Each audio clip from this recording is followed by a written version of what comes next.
YouTube channel में सभी दर्शकों का स्वागत करती हूँ, अभिनंदन करती हूँ। आज मैं एक बहुत ही प्यारा कहरवा नाच गीत लेकर आई हूँ। अगर आप सभी को अच्छा लगे तो प्लीज लाइक करना, कमेंट करना और मेरे चैनल को सब्सक्राइब करना।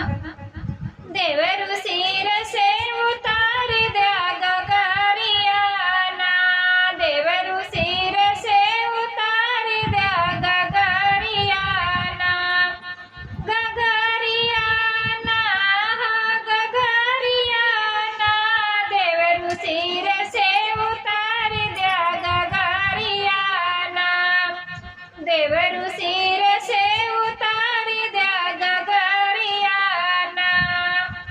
मालीपुर में देवरु लागल बजरिया, मालीपुर में देवरु लागल बाई बजरिया, देवरु लाई देते धानी रंग चुनरिया ना, देवरु लाई देते धानी रंग चुनरिया ना।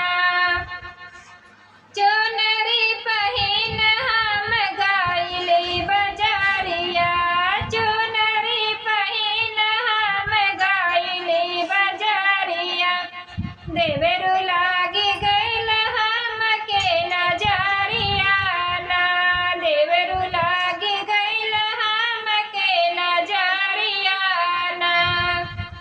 पटना सहरिया में बैद बसत है, पटना सहरिया में बैद बसत है, देवरु चल के झरवाई दाना जरिया ना, देवरु चल के झरवाई दाना जरिया ना।